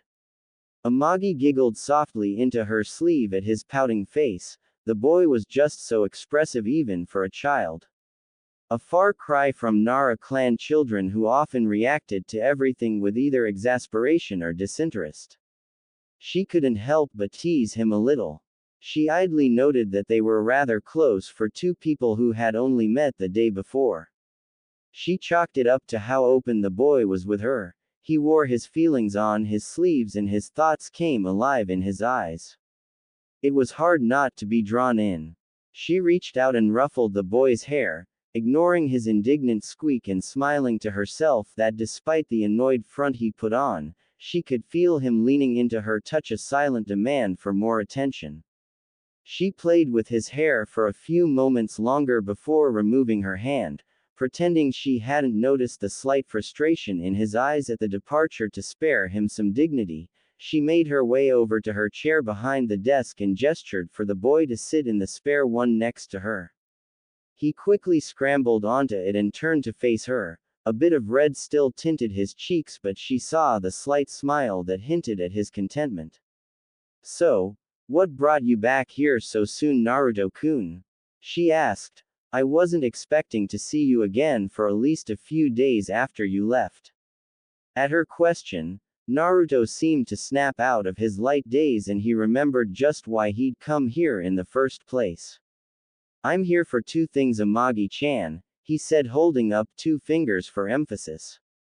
Amagi-chan. She hadn't noticed it the first time, but he had called Amagi-chan earlier when she'd frightened him too. She supposed he felt comfortable around her. The thought made her both happy and sad. Happy the boy felt safe enough with her after only one meeting to refer to her so affectionately. However, it saddened her that the boy was so starved for positive attention that he was quick to latch onto people for showing basic acts of kindness. Just how bad were things for him? She doubted she would never really know unless he told her. Frowning at her thoughts, she tuned back in to see the boy looking at her expectantly. Sorry, Naruto-kun, can you repeat what you said? I spaced out for a moment. She said, offering him an apologetic smile. Naruto nodded and moved to repeat himself. I said, I came here to thank you for the books you let me borrow. They were really interesting and helpful, especially the bingo book. Did you already finish them both? She questioned. It had only been a day. Naruto shook his head. No, I'm halfway through the book on ninja arts and I've only skimmed through the bingo book this morning. He admitted. I see. She nodded. What else did you come here for then? She asked. I also came to ask if you had any books on physical conditioning or body training exercises. He said, making his request. Physical conditioning or body training? She repeated to herself. Have you decided to focus on taijutsu? Once again the boy shook his head before answering. I've decided to put off finding it until I have more information about myself. I met another ninja on my way here who suggested I focus on building my body's strength up first. She nodded to herself. She understood now. I'm sure we have a book on training exercises somewhere in that pile I made for you. Give me a moment to find it. She said. Standing quickly, she made her way over to a cart hidden away towards the back end of the rounded desk. Amagi shuffled through a few books before selecting one and making her way back over to him. This one should have everything you need to get started, she said, handing him her selected text. Naruto inspected the book for a few moments. It wasn't as thick as the guidebook Amagi had lent him previously, but it was a little thicker than the bingo book was. It had a solid red hardcover and on it in bold black print were the words, Beginner's Guide to a Better Body, by Might Dai. Besides the author's name, a small indent in the shape of a fist could be seen. Now I should let you know, Naruto, you can only borrow 3 books at any given time, Amagi told him. If you want another one you'll need to return 1 book in exchange. She finished. Naruto nodded in understanding and made a mental note to finish the guidebook soon in case he needed to exchange it for something else. Is that all you needed today? She asked. Naruto thought to himself for a moment before slapping his palm against his face. How could he forget the last thing he'd come here for?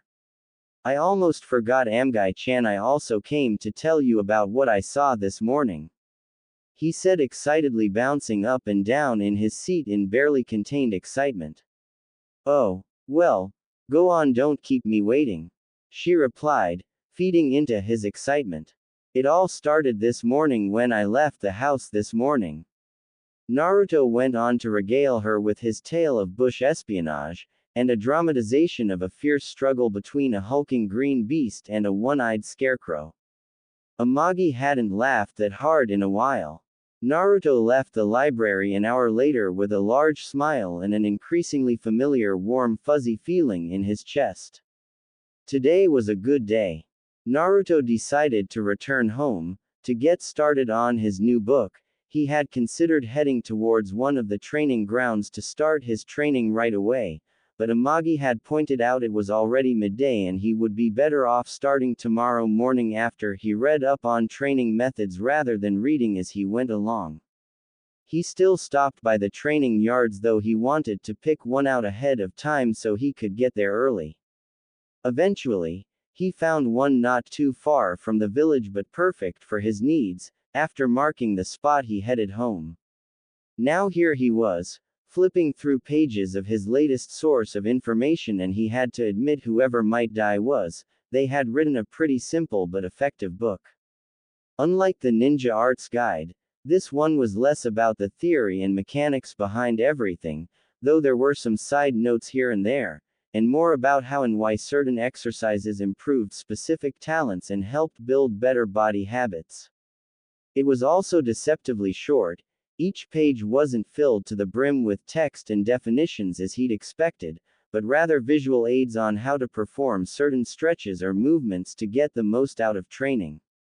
He'd actually managed to finish it before nightfall and was now creating a training schedule for himself as the book had recommended, stressing it was better for the body to have a routine than to just bounce from one exercise to another with no patterns. That was another thing he liked about it. The book was filled with warnings about the dangers of bad forms and practices, providing him with the means to avoid damaging his body needlessly. With the advice from the text, He had managed to put together a beginner training schedule for himself until his body was ready to handle the strain of more intense workouts. Wake up. 7 a.m. Perform warm-up stretches. 10 minutes. Laps around the training ground. 6 laps. Rest. 15 minutes. Crunches. 3 sets of 25, 2-minute rest between sets. Push-ups. 2 of 15, 2-minute rest between sets. Squats. 3 sets of 10, 2-minute rest between sets. Rest. 10 minutes. Practice proper punching technique. 50 punches with each arm. Practice proper kicking technique. 50 kicks with each leg. Rest. 5 minutes. Laps. 1. Crunches. 2 sets of 10, 2-minute rest between sets. Push-ups. 2 sets of 5, 2-minute rest between sets. Squats. 3 sets of 5, 2-minute rest between sets. Cool-down stretches. 5 minutes. Looking over his schedule, he was a little concerned about the amount he would have to do, but he wanted to test his limits and he could always adjust it. He couldn't handle it. The book had mentioned weights but informed him that younger users should wait until they were a bit older to begin using them to avoid stunting their growth, so that was off the table for a while. The book also stressed his diet, and this was the one point he wanted to ignore with all his heart.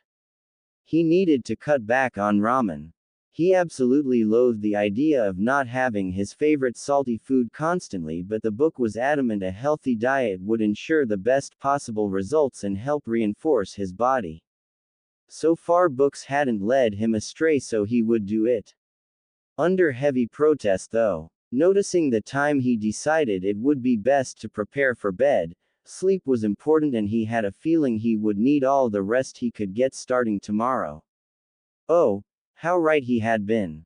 Waking up at 7 wasn't that bad. He would have liked more sleep, but he was also pretty excited, so it hadn't taken him long to get ready and make his way over to his selected training grounds. Once again the guards made no move to stop him from wandering off, so he arrived fairly quickly. Once he located the trail he'd left the day before, it would probably get faster once he fully memorized the way over. The warm-up stretches posed no real issues, being naturally flexible due to his age, and within a few minutes, he felt limber and excited to take his first steps towards his dream, and quickly began the next step, his laps. The excitement didn't last very long. Had he been timing himself, he would have found out that one lap around the training ground took him about 5 minutes, with each subsequent lap taking a little bit longer due to fatigue. It took 12 minutes to complete the 4th lap, and his legs and lungs burned from the non-stop running. By the time he'd finished the final lap, he had spent almost an hour on the laps alone. Everything hurts, he quietly noted to himself, chest heaving to take in all the air it could despite the pain. Even for a stamina monster like him, trying to keep up the pace was hellish. He thanked whatever deities listening that he'd had the foresight to put a small break in between his laps and the rest of his workout. Greedily milking his 15-minute break for all it was worth, he slowly pushed himself onto shaky legs to begin the next exercise. His body shouted at him to stop and let it recover more, but he squashed those thoughts as best he could. He hadn't come this far to give up just yet. Moving on to the crunches, he quickly set himself to work, ignoring the pain as he pushed his untrained body to meet his demands. The workout was just as equally mental as it was physical. He continued in this way for the rest of the morning, pushing himself harder and harder. Even as his limbs began to go numb, he still refused to stop, taking breaks only when permitted by his outline. Push-ups, squats, punches, and kicks, all done to the letter. Sweat dripped down his body, drenching his hair and stinging his eyes. His shirt clung to him like a second skin, covered in dirt and grass stains from the few times he'd collapsed in exhaustion, before pulling himself back up to go at it again. If you asked anyone, they'd probably say he looked like shit. He sure felt like it, that's for sure. Leaning against a nearby tree, he simply stared into the sky, too tired to consider moving for a while. He watched as the clouds drifted lazily in the sky, making notes of any odd or unique shapes with little noises. He didn't have the energy to speak at the moment. He didn't know how long he laid there just staring at the sky. He experimentally tried to move his arms but found little success, same with his legs. So alone he sat with his thoughts, and he had a lot to think about recently. He thought about his dream, to be the best ninja ever, and for the first time he wondered what that would look like. Different images of an older him in various outfits and equipped with various weaponry flashed through his mind mentally, occasionally grunting out his approval or disapproval of a certain look. He then thought about the village and its people, the cold looks and harsh whispers he'd been exposed to for as long as he could remember. He had tried to apologize for whatever he had done to earn their hate. He'd tried to be better, more polite, more welcoming, but nothing had ever worked. In the end, he was always alone. He hated it. Sometimes he even admitted quietly to himself he hated them. Could he really claim to love the village if part of what made the village what it was, were the people who shunned him? Could he love a place that didn't love him back? He never noticed the tears that slowly leaked out of his eyes at his darker line of questioning. He was too tired to fight them and too upset at them to care. He couldn't hold the mask up all time. He couldn't pretend to be happy forever. He needed to let it out at some point. So he did. He cried, and he cried, and he cried until eventually there were no more tears to shed. For the first time in a long time, he just let everything go and wept for what he never had. The family he never had, the love of parents who would care for and would support him. That would be there for him just like the other children had. The toys he never got, too poor to afford such things. He always had to save to buy food and clothes, and what good did toys do if you ended up having to play by yourself anyway? That brought him to the thought that hurt the most: he didn't have any friends. He could accept not having parents. He knew other orphans existed. He wasn't alone. He knew not every kid had or could afford toys. Those too he could live without. But friends, it seemed everyone but he could have those, could have someone to laugh with and share his secrets. It wasn't fair. Why couldn't he have those? Why was he the one always left out? Why was he always the one that had to be alone? He clenched his teeth, his dirty hair shadowing his eyes as negative thoughts swirled violently in his head. It's why he hated coming home to his little empty apartment, its dirty walls staring back at him, almost taunting him. With no one to talk to, he could only sit and think, and the more he thought, the lonelier he felt, and the lonelier he felt, the angrier he got. He wanted to be anywhere else right now. He wanted to run and never stop running until he didn't have to think anymore. Until his heart stopped hurting. He couldn't, though his body refused to obey, refused to listen to the one last thing he demanded from it, too spent to give him this one small comfort. So, instead, he had to remember. He remembered the endless sea of glaring faces. He remembered the unending taunts and the jeers from adults and children alike. He remembered the broken windows and vandalized walls he would come home to after a long day out, and the hours he would spend cleaning while passers-by laughed at his misfortune. He remembered the warm feeling in his chest the first time someone had truly acknowledged him. That someone had looked upon him, not with scorn or indifference but warmth and understanding. Someone had opened their arms to him without malice and gave him a place where he experienced something he never had before.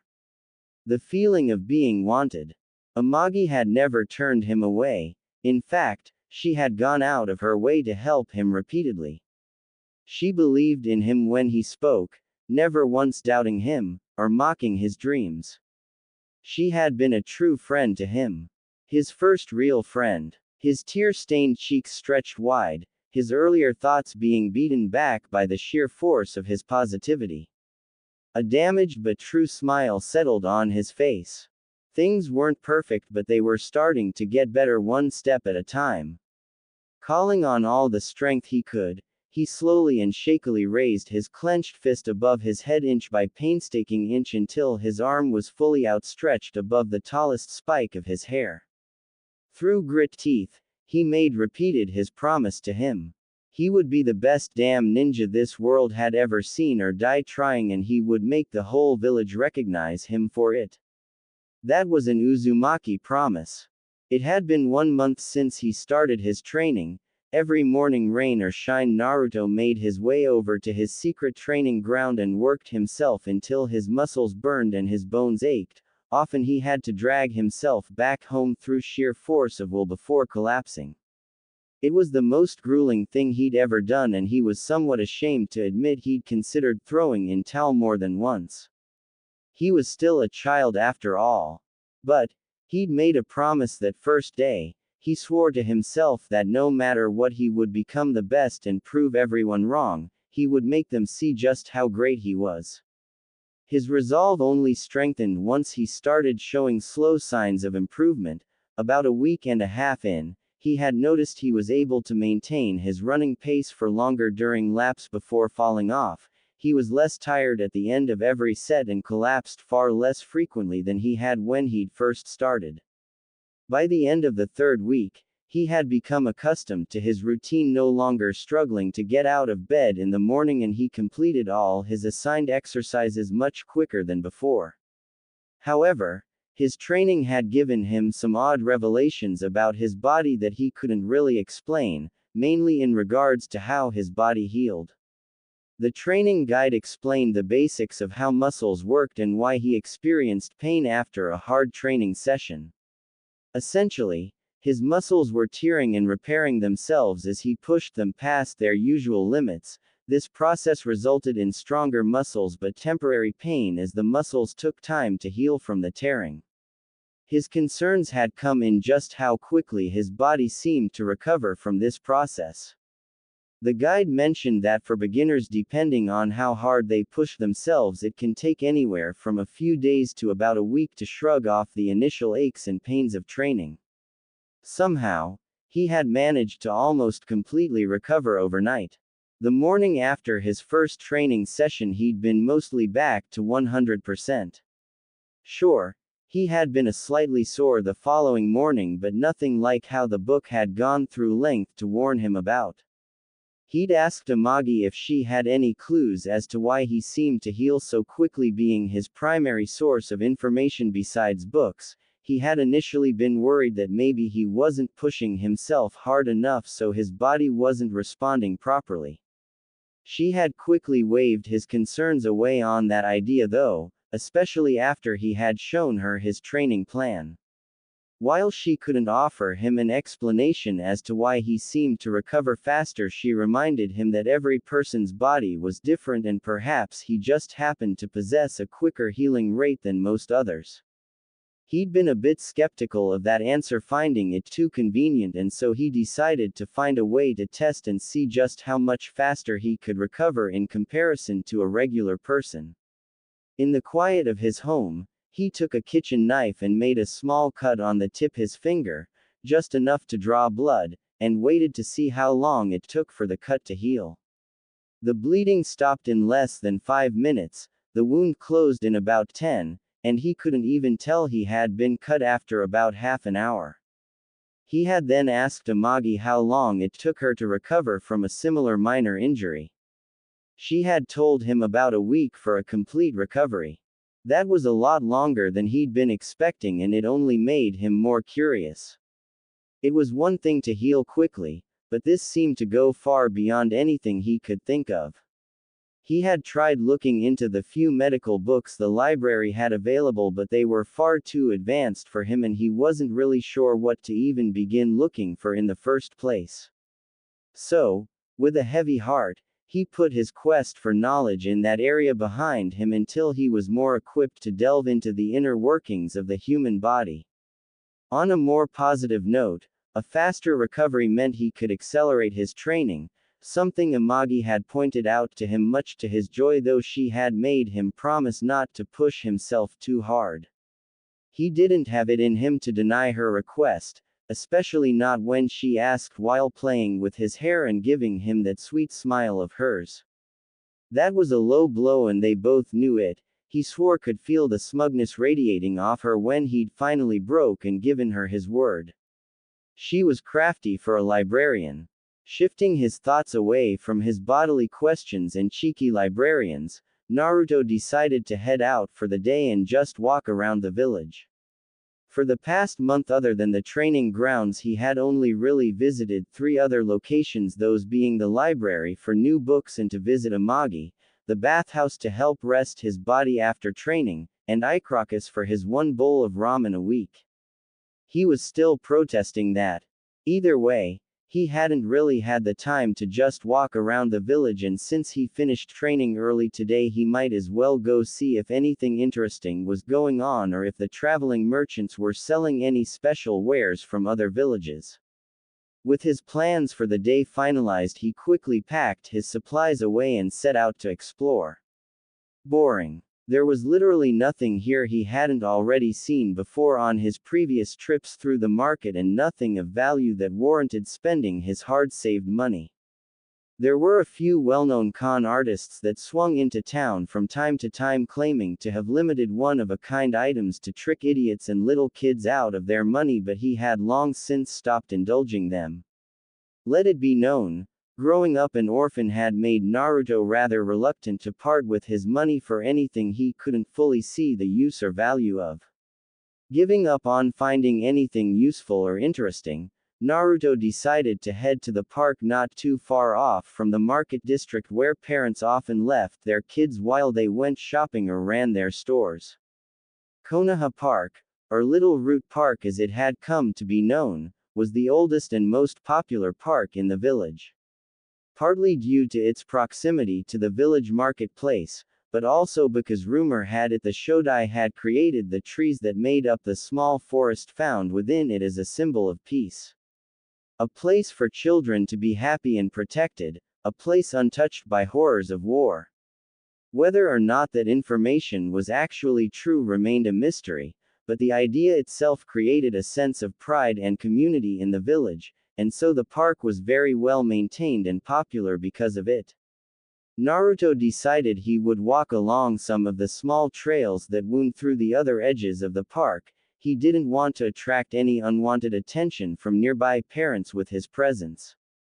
It wouldn't be the first time angry mother or father dragged their kids away mid-play session because of him.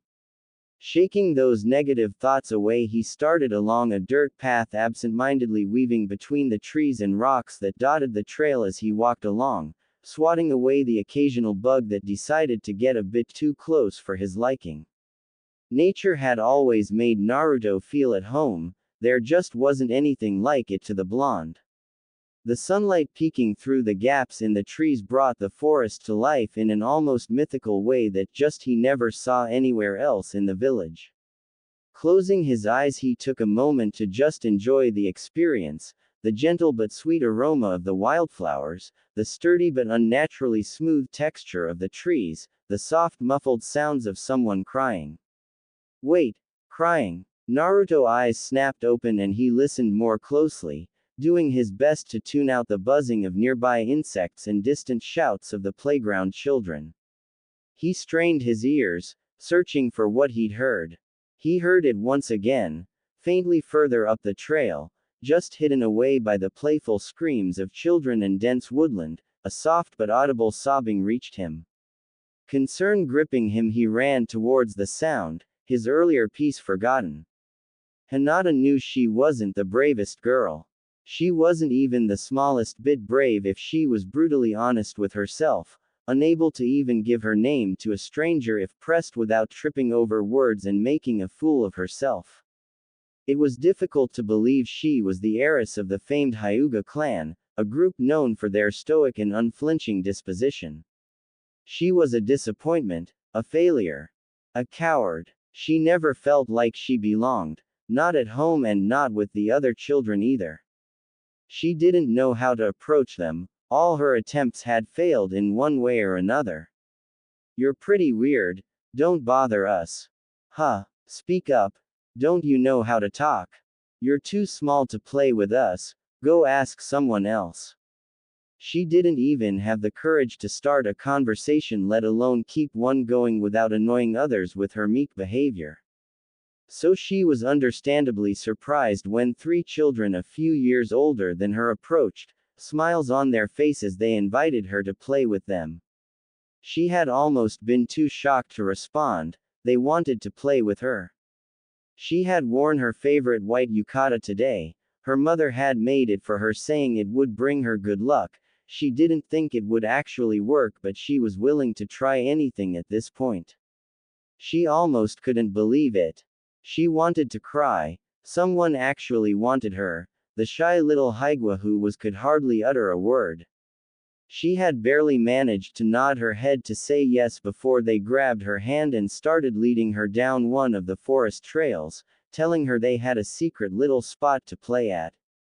She wasn't supposed to go into the forest, her parents had warned her it wasn't safe unless she was being supervised. But she didn't want to lose this chance, just once she wanted to play with the other kids and laugh with them instead of watching from the sidelines. So she let them lead her through the dense grouping of trees, past the tall rocks and off the path, to a small open clearing hidden away. She turned to face her newfound friends, looking to them for instructions on what to do next. She never had anyone to play with before, she didn't know what to do and she was afraid of disappointing them with her awkwardness. They stood behind her, much closer than when they had approached her, smiles still on their faces. But she couldn't help but notice they wore a different kind of smile, not the warm ones they had greeted her with but a cruel smile, one that promised mischief and trouble. What are we going to do now? She stuttered. She didn't like their grins, they made her uneasy, but she squashed that feeling they were her friends and she would trust them. Oh, we've got this really fun game called Mud Bomb that you'll just love. The one closest to her answered, a brown-haired youth with a gap in his teeth. Suddenly the other two boys flanking him darted forward and grabbed her arms, locking her in place. What are you doing? She cried. Let me go. She could feel her heart pounding as she struggled, trying to get out of their grasp, but their grip held tight, keeping her in place, laughing at the big, wet tears leaking from her eyes as she panicked. Kami, are you really a Hyuga? The one standing in front of her sneered. To think Kento-sensei told us you guys were one of the strongest clans in the village, but all I see is a big baby. He taunted. He bent low and scooped a pile of wet dirt and gunk into his hand, shaping it into a deformed but clearly ball-like shape. I said we were going to play Mud Bomb and I meant it. Now I think I don't need to explain how this works. He said, laughing at her frightened look at the mud dripping between his fingers.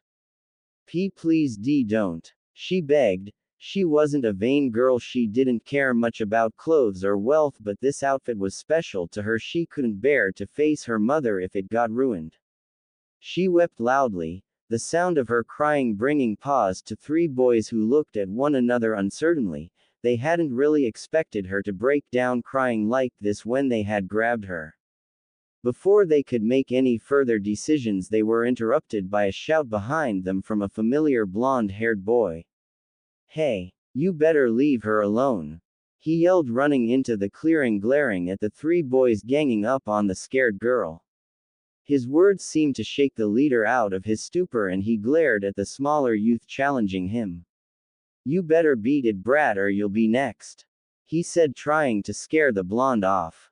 I'm not going anywhere, and if you lay another hand on her I'll beat you black and blue, that's a promise. Naruto said, clenching his fist to emphasize the threat. Fine, if you want to save her so bad then you can take her place. The boy gave a battle cry and hurled the mudball in his hand at Naruto suddenly, catching him off guard. Not expecting the attack, the mudball collided with his face with a wet smack, blinding him and causing him to stumble back, furiously wiping away at the muck covering his eyes. He was interrupted though by a sudden pain in his left cheek as he was sent sprawling to the ground by the older boy fist. Ha! You should have left when you had the chance. The bully laughed, as he watched Naruto struggle to regain his bearings. Hinata could only watch helplessly as the boy who had tried to help her crawled along the floor rubbing his dirt-covered face. He was hurt because of her, because she wasn't strong enough, because she didn't listen to her parents. Because she was useless. She never hated herself more than at this moment. Naruto growled from his position on the floor. That cheap bastard wouldn't even fight fair with a kid younger than him. The coward. Fine, if he wanted to fight dirty, then so would he. Finally wiping the muck out his eyes with his sleeve, he scanned the floor and found a small stone and quickly formed a risky plan. He just needed for the bully to take the bait and he could turn the tables. Grabbing the stone, he hastily flung it at the older boy's head and watched with bated breath as it flew towards him. The bully, noticing the rock making its way speedily towards him, quickly turned his head, watching as the object flew harmlessly by, past him and landing in some nearby bushes. Looks like you missed, you little Shiga. The boy screamed in pain mid-taunt as Naruto's small fist buried itself solidly in his stomach. Naruto smiled to himself at how well his distraction worked. He had hoped the elder boy would spend too long tracking where the rock went that he would leave himself open and giving him time to land a surprise hit. It was a bit of gamble though. If the body hadn't kept looking, he would have been ready, and he wasn't sure he could beat the boy in a straight fight.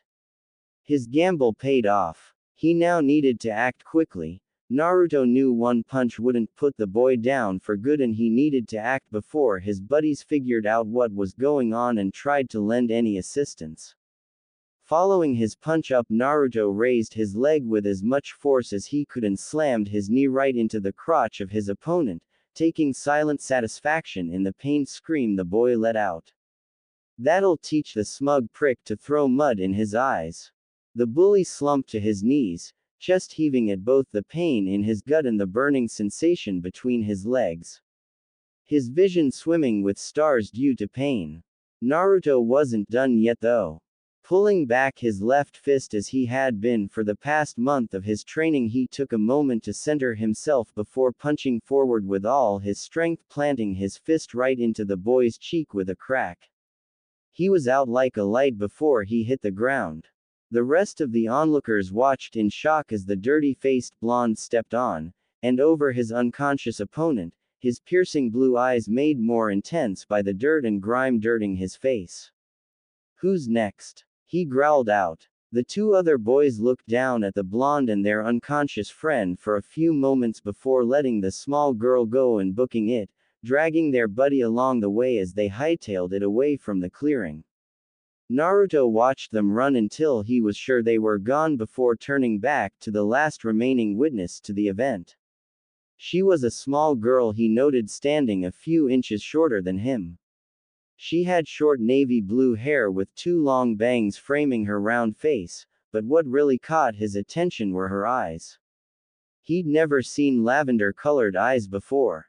Hinata stared at the boy who had saved her, putting himself in harm's way without hesitation and for no reason other than to help her, a girl he didn't even know.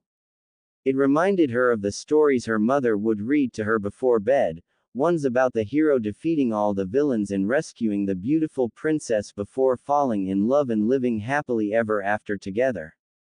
Here was her prince, his whiskered face covered in slime and mud with dirt staining his clothes, breathing heavily from his earlier encounter and a bruise where he'd been hit by the older boy.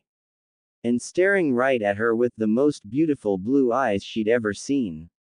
She felt her face heating up and heartbeat quickening the longer she looked at him.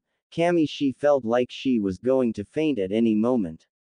For a few moments, the two just took each other in, a peaceful silence falling on top of them as they inspected one another carefully, taking in every little detail. Eventually, the silence had to be broken. The boy walked over to her and smiled. To her, it was as bright as the sun, brighter than that even. He wiped his hand along his pants, removing as much dirt as he could before holding it out to her and speaking proudly, his chest puffing up a bit. Hi, I'm Naruto Uzumaki. Nice to meet you, he said, his goofy grin widening at his introduction. Hinata couldn't help but giggle at his energy and openness. In a way, it made her feel confident in herself, like he was sharing a part of him with her. She gave a shy smile in return before reaching out and taking his larger hand in hers. Hello, I'm Hinata, Hinata Hyuga. She answered a bit loudly, but it didn't seem to bother the whiskered boy in the slightest. If anything, he seemed to like her loud introduction. Hey, wanna be friends? He asked, the smile not once leaving his face. Hinata made a mental note to never doubt the lucky yukata again.